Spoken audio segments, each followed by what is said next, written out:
పరమేశ్వరి. శ్రీమాత్రే నమః. పరమేశ్వరి శుభమస్తు. మనోవాంఛసిద్ధి ఛానల్కి స్వాగతం. అభిమానులందరికీ కూడా శుభం భవతం. మనం వైశాఖ మాసం అంటే ఏప్రిల్ 28 నుంచి మే 27 తేదీ వరకు వైశాఖ మాసం ఉంటుంది. అంటే దాదాపు మనం మే నెల యొక్క ఫలితాలనే చెప్పుకుంటాం. ఈ మాస ఫలితాలను చెప్పుకునేటప్పుడు ముఖ్యంగా రవి, బుధ, కుజ, శుక్రులు అనేటువంటి వాళ్ళని మనం ఎక్కువగా పరిశీలనలోకి తీసుకుంటాం. మిగతా గ్రహాలు ఎట్లాగూ ఉంటుంటాయి. అవి ఎక్కువ కాలం ఒక్కొక్క రాశిలోనూ సంచరిస్తాయి కాబట్టి అది మేజర్గా తీసుకొని వీటిని ఎక్కువగా ప్రయాణం చేస్తూ ఉంటాయి కాబట్టి ఎక్కువ ఫలితాలని మనకు ఇచ్చేటువంటి మాస ఫలితాలకి వీటిని మనం గమనిస్తూ ఉంటాం. ఇప్పుడు ఈ నెలలో మనకు వాస్తుకర్తరి అనేది మెయిన్గా వస్తుంది. ఈ వాస్తుకర్తరిని డొల్లు కర్తరి అని, నిజకర్తరి అని, అగ్నికర్తరి అని కూడా అంటుంటారు. ఈ కర్తరి సమయంలో భూమి పూజలు, గృహ నిర్మాణాలు, బావి, బోరు వేయడము ఇట్లాంటివన్నీ కూడా చెయ్యరు. ఎక్కువగా గృహప్రవేశాలు మాత్రం కొంతమంది చేస్తూ ఉంటారు. ఈ నెలలో వడగాల్పులు ఎక్కువగా ఉంటాయి. ఎందుకంటే అగ్ని నక్షత్రంలో రవి ప్రవేశిస్తున్నాడు, రోహిణి నక్షత్రంలో ప్రయాణం చేస్తున్నాడు. దీనికే రోహిణి నక్షత్రాన్ని గురించి రవి వచ్చినప్పుడు ఏమంటుంటారంటే, రోహిణి నక్షత్రంలో రవి ప్రవేశించినప్పుడు ఎండలకు రోళ్ళు పగులుతాయని కూడా అంటుంటారు. అంత వేడి ఉంటుందని. ఇక ఇప్పుడుండే పరిస్థితులు మనందరికీ తెలుసు. ఈ నెలలో 14వ తేదీ సరస్వతి నదికి పుష్కరాలు వస్తాయి. అలాగే వృషభ సంక్రమణం కూడా ఏర్పడుతుంది. అయితే ఈ నెలలో వైశాఖ మాసంలో తీసుకున్నప్పుడు 30వ తేదీ అక్షయ తది వస్తుంది, మహావైశాఖి కూడా. ఇప్పుడు ఈ అక్షయ తదిను ఏ రకమైనటువంటి ఫలానా రాశి వాళ్ళు వీళ్ళని కాకుండా అందరూ కూడా గంగా స్నానం, లేదు గంగాని తలుచుకుంటూ స్నానం చేయడం, దానము, పెద్దవాళ్లకు పూజలు చేయడము, శ్రాద్ధములు పెట్టడము, ఇవన్నీ కూడా చేసినట్టయితే అక్షయ ఫలప్రదము అని చెప్పేసి అంటారు. ఇది చాలా మంచి అనుకూలత కలిగించేటువంటిది ఈ నెల. ఈ వైశాఖ మాసం అనేటువంటిది మనం ఫలితాలు చెప్పుకునేటప్పుడు ముఖ్యంగా గమనించవలసింది ఏంటంటే, ప్రతి రాశిలోనూ 9 నక్షత్ర పాదాలు ఉంటాయి. మనం ఫలితాలు చెప్పుకోవడానికి స్థూలంగా చెప్పుకునేటప్పుడు రాశి ఫలితాలు అంటాం.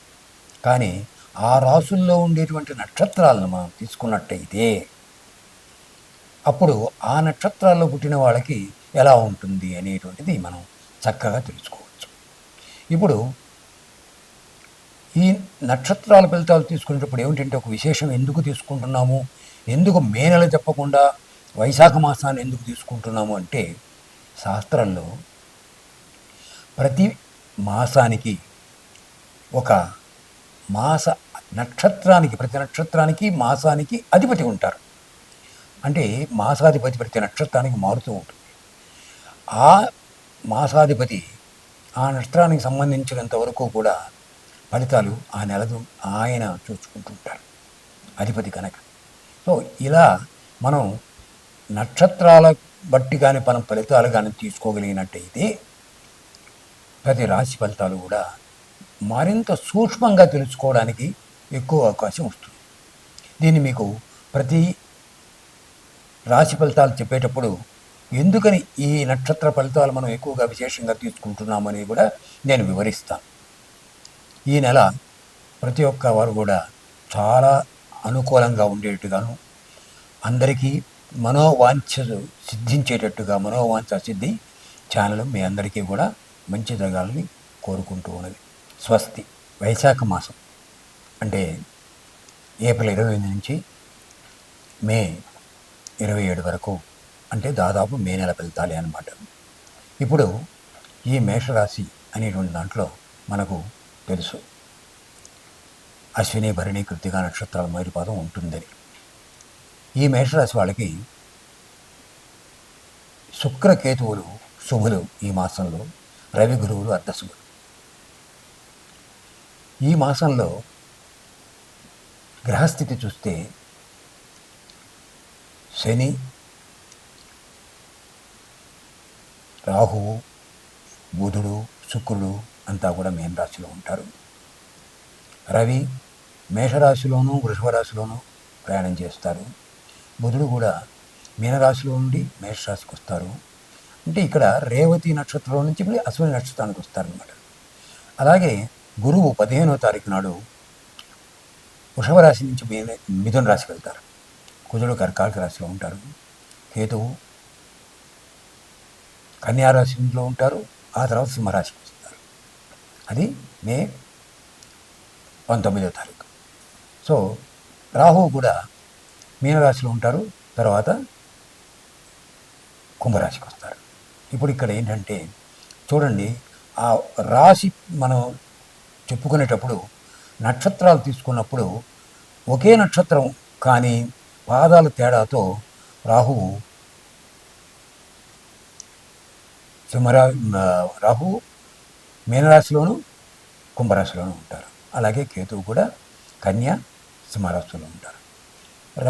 మిగతా వాళ్ళు కూడా మనం చెప్పుకున్నాం ఇప్పుడే. అయితే దీనివల్ల ఏంటి అంటే మేషరాశి వాళ్ళకి ఎక్కువగా కళల మీద ఆసక్తి బాగా పెరుగుతుంది. ఆ కళలకు సంబంధించిన ఖర్చులు కూడా ఉంటాయి. ఇంట్లో శుభకార్యాలు కూడా బాగా జరుగుతాయి. ఆ శుభకార్యాలకు కూడా ఖర్చులు ఎక్కువ చేస్తారు. ఇంకోటి వీళ్ళకి ఏంటంటే అన్నీ కూడా మేడి పండ్లు చూస్తే మేలిమై ఉండును అనే రకంగా అన్నీ ఆకర్షణగా కనబడుతూ ఉంటాయి. అన్నీ చేద్దాం అనుకుంటుంటారు, కానీ చివరిలో కొంచెం నిరాశ వస్తుంది. అందువల్ల మేషరాశి వాళ్ళు ఆచితూచి వ్యవహరించాలి. ఎందుకంటే శని ప్రారంభంలో శని ఏళ్ళనాడు శని ప్రారంభమైంది, అది కూడా గమనించుకోవాలి. కోర్టు విషయాలన్నీ కూడా కొంత వాయిదా పడుతుంది. ఈ మాసంలోనే కొంత నూతన ప్రయాణాలు కూడా ఏర్పడవచ్చు. ఆరోగ్యం కూడా కొంత బాగుంటుందా లేదా అనేటువంటిది చిన్న చిన్న సమస్యలు వస్తాయి. ఔషధ సేవలు కూడా అవసరమవుతాయి. రుణాలు కూడా చేయవలసి వచ్చు కొంతవరకు.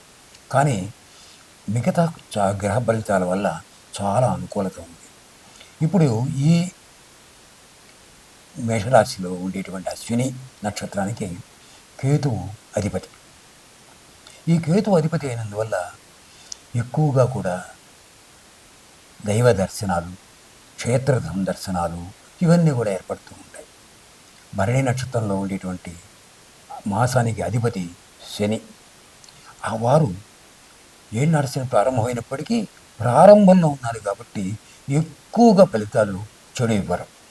అయితే రాహువుతో యుతి కూడా ఏర్పడి తగ్గుతుంది కనుక కొంతవరకు కొన్ని ఫలితాల్లో ఆలస్యంగా ఉండడము వగైరాలు ఇవి చేస్తారు.